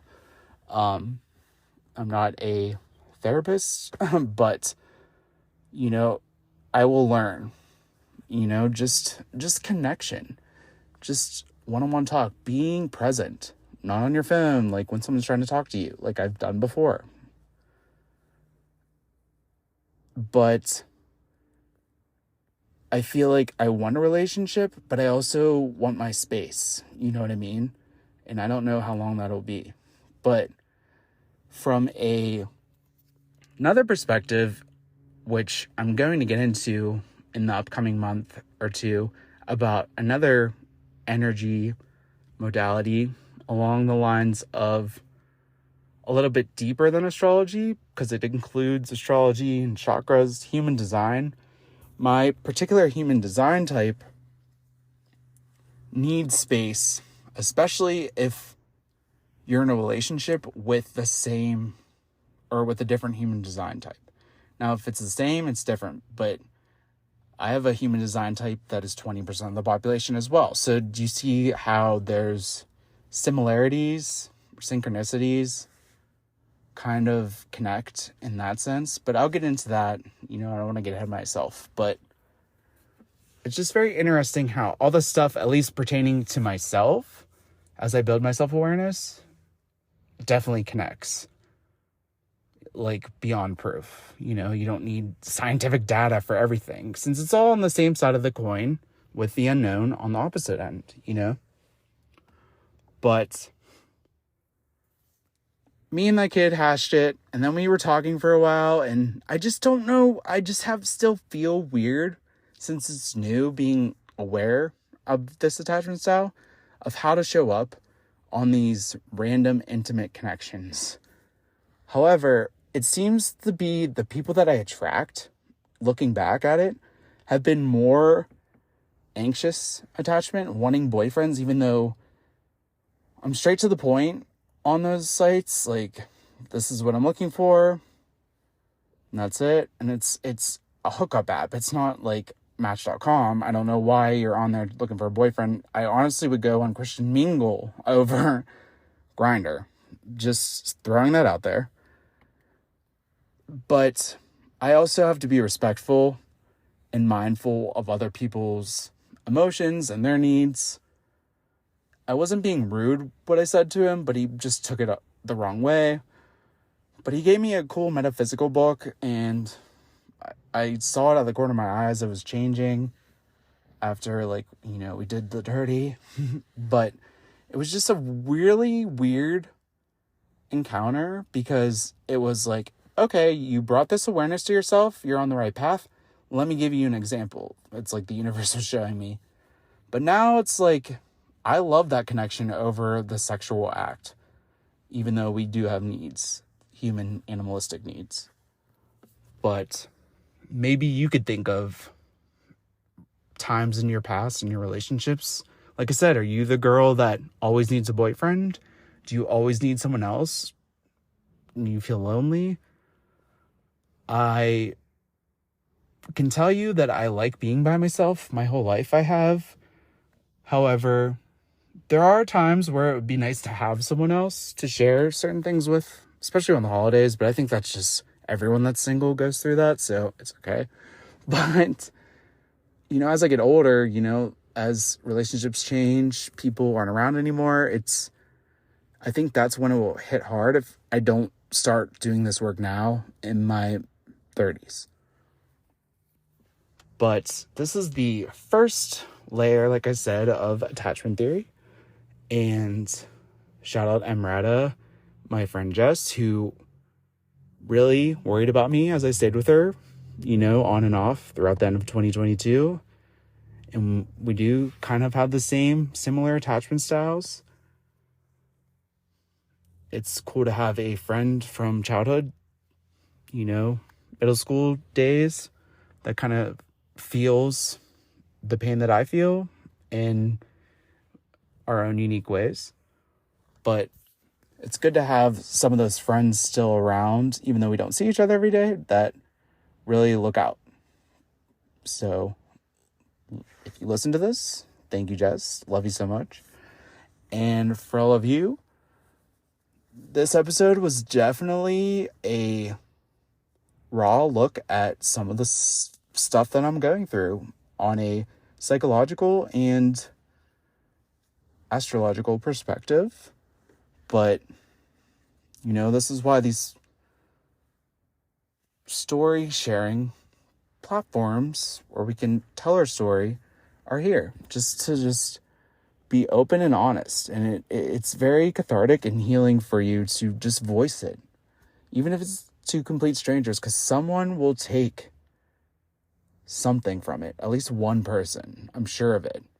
So if you're still struggling to express yourself or get your voice out there, just start. You don't have to be fully expressed in a month. I'm still working on what I'm comfortable with, building my confidence, etc. But as always, if there are people in your life that you just set the boundary and they still cross it, or they're not just giving you the energy that you're giving them in the relationship, if they don't accept you for your flaws,